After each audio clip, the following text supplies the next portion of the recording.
Read the question. Yes, Sonia, Tapa. ये वाले सारे वर्ड्स को हमने लिखे हैं, तो क्या करना है? बोलो.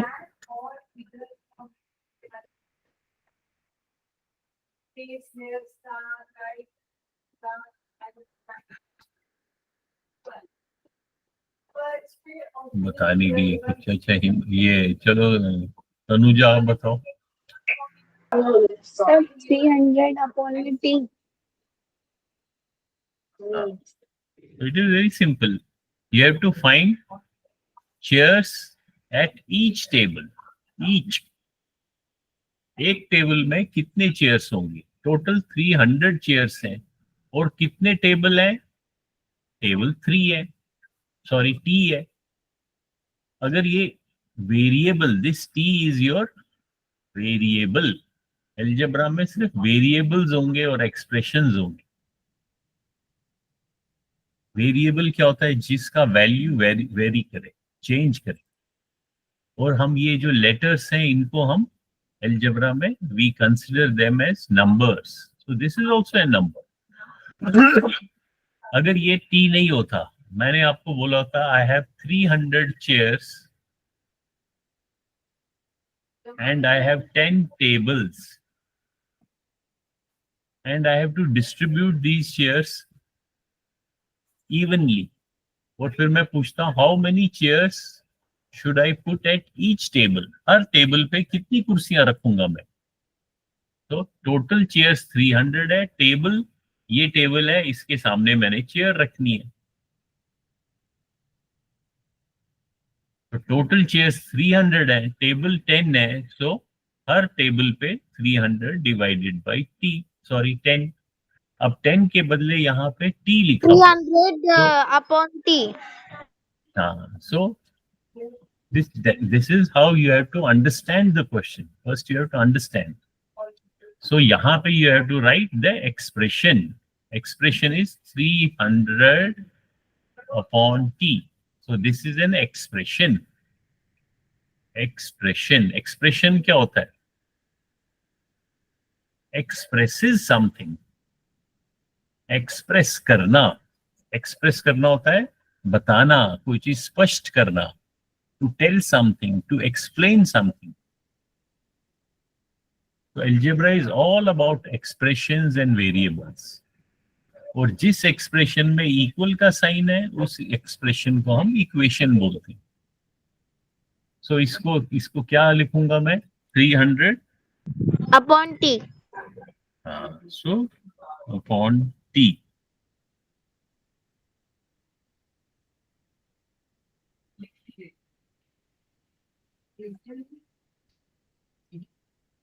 Now the question is, Hillary made 48 chocolate cookies and why sugar cookies? How many total cookies did Hillary make? Write your answer as an expression. So what is being asked? क्या पूछा जा रहा है वो यहाँ पे लिखा है. ये आपसे पूछा जा रहा है, यहाँ क्वेश्चन मार्क है लास्ट में. So you have to understand, you have to thoroughly read the sentence. क्या पूछा जा रहा है? How many total cookies did Hillary make?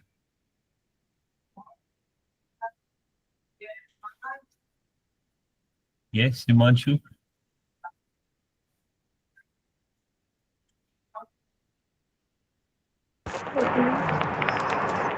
Sir, 48. 48 तो चॉकलेट कुकीज है और वाई शुगर कुकीज है. टोटल पूछा जा रहा है. This is so simple. Why are you getting confused? 48 Y. 48 Y. why? Is it correct answer? Rajveer आप बताओ. Sir, 48 plus Y. 48 plus Y. 48 Y क्या होता है? 48 into y y. है, 48 into y. तो इज इट करेक्ट? एंड का meaning क्या है? And. Addition. So then why are you saying 48y? That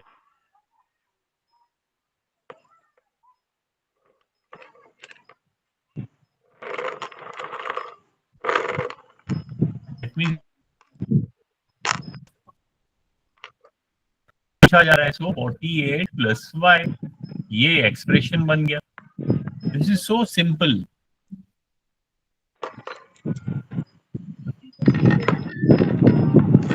Sonia Thapa, आपने आंसर दिया 48. सिर्फ 48 कैसे होगा? You have to read this question बेटे, आपको आराम से पढ़ना है. पहले ये जो इंफॉर्मेशन है, this is your given information, ये आपको इंफॉर्मेशन दी गई है. और फिर जो ये पूछा जा रहा है लास्ट में, जहां क्वेश्चन मार्क है, this is you have to find. और क्योंकि लिखा है, हम एक्सप्रेशंस की बात कर रहे हैं, basic expressions. So please apply your mind first. So answer is 48 plus y. So this is the expression.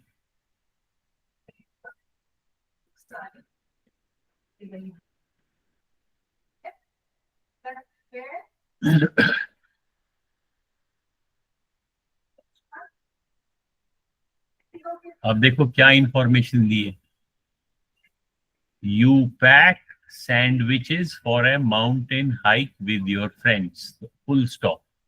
That means ये एक information. You pack sandwiches for a mountain hike with your friends. आप अपने friends के साथ अगर mountain hiking के लिए जा रहे हो, आप सैंडविचेस को पैक कर रहे हो. अब नेक्स्ट सेंटेंस, ईच सैंडविच, हर एक, ईच का मतलब है हर एक सैंडविच में क्या हो रहा है, takes 2 slices of bread and each hiker eats 1 sandwich. तो ये इंफॉर्मेशन दी गई है, इसको ध्यान से समझना है. ईच सैंडविच, हर सैंडविच में 2 स्लाइस है ब्रेड के. और ईच हाइकर मीन्स हर आदमी जो हाइक कर रहा है, हाइकिंग कर रहा है, वो एक सैंडविच खा रहा है. अब क्वेश्चन ये है, now this you have to find how many slices of bread are used for n hikers. n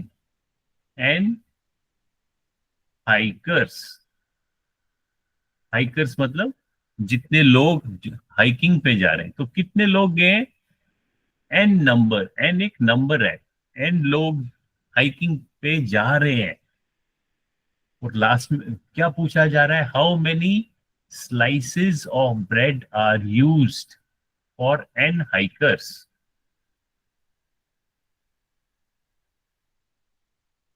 और उस आंसर को अपने एक्सप्रेशन में लिखना है.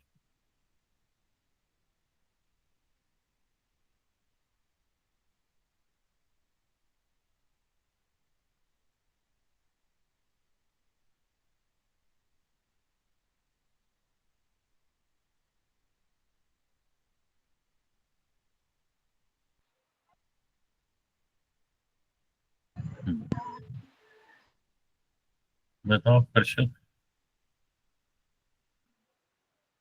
Sir, 2 into n. Because there are n people, n numbers, or each hiker, because this is n hiker, and each hiker eats 1 sandwich. तो total sandwich कितनी हो खाई? n हाइकर ने n into 1 सैंडविच.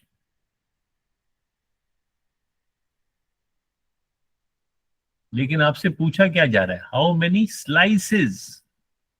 सैंडविच नहीं पूछा जा रहा है, स्लाइसेस पूछा है. और साथ में क्या यहाँ पे ये इंफॉर्मेशन क्या लिखा है? each sandwich takes 2 slices of bread. तो एक सैंडविच में अब टोटल, ये तो टोटल सैंडविच मिल गई हमारे को, n sandwich, n into 1 means n sandwich, लेकिन एक सैंडविच में 2 स्लाइस है, तो टोटल स्लाइस कितनी होगी, n मल्टीप्लाइड बाई 2।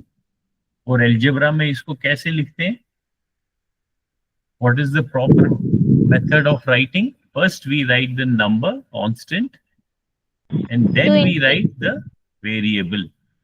और एल्जेब्रा में जो मल्टीप्लिकेशन का साइन है वो हम लिखते नहीं है, तो we can say 2 into n we can write as 2n. We can also write n2, but ये प्रॉपर तरीका नहीं है। जब भी हम एक्सप्रेशन लिखते हैं पहले हम कांस्टेंट लिखते हैं, number, and then we write the variable.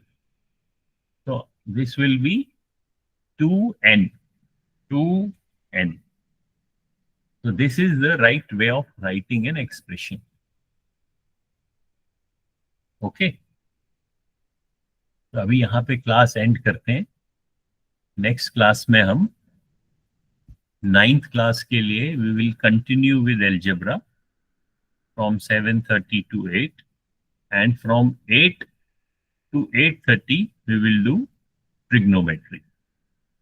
और तब तक आप लोग ये वाली एक्सरसाइज जो है, ये कौन सी है, this is your 15.14।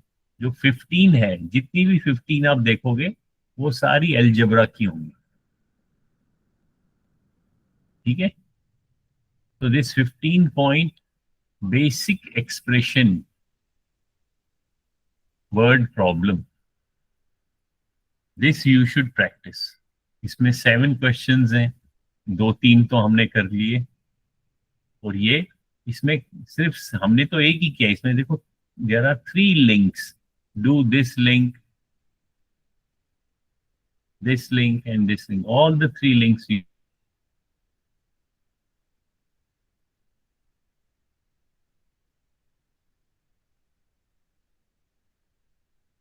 you should do. Now, both for math 9 as well as math 10. So you should practice these. Try to understand the statement, क्या लिखा गया है, क्या आपको इंफॉर्मेशन दी है और क्या आपको इंफॉर्मेशन पूछी गई है।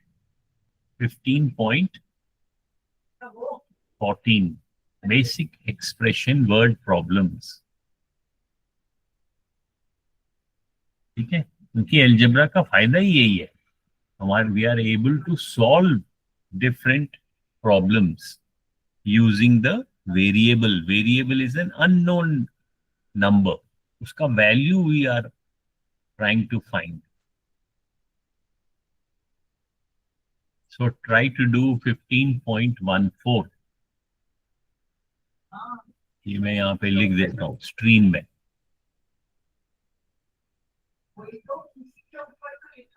Do exercise 15.14।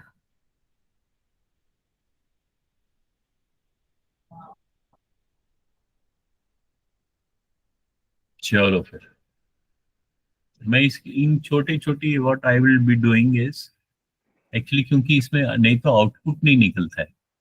Let me explain you कि हम आगे कैसे करेंगे। प्रेजेंटेशन रोक देता हूँ, let me try to explain. Let me what I will be doing is I will make small videos. They are called tutorials, not more than 5 minutes. जैसे suppose आज का टॉपिक है सॉल्विंग एल्जेब्रिक एक्सप्रेशंस और algebraic word problems, जो भी था। So I will make a small 5-minute video and then give few questions, और उसके साथ ही एक्सरसाइज भी होगी 15.14 की। तो आप वो वीडियो देखोगे और फिर एक्सरसाइज की प्रैक्टिस करोगे खुद, सो दैट जब हम क्लास में बैठेंगे, if you have any problem, अगर आप लोगों ने वो प्रैक्टिस किया होगा and then you are not able to understand anything, then you can ask me, sir यहाँ पे ये चीज समझ नहीं आया, ये कैसे सॉल्व हुआ, ये क्या प्रॉब्लम है। लेकिन आपको खुद प्रैक्टिस करना है, खुद अपना, you have to use your brain, that is important. Question को सॉल्व करके रट के नहीं करना है, फिर तो उसका सोल्यूशन तो इंटरनेट पे मिलता है, आप उसको रट लो और आगे चलते जाओ, फिर इस क्लास का क्या फायदा है। In the same manner, I'll be making a small video on the trigonometry also. Okay? Chalo. Okay, then bye. Bye, sir. Good night. Good night.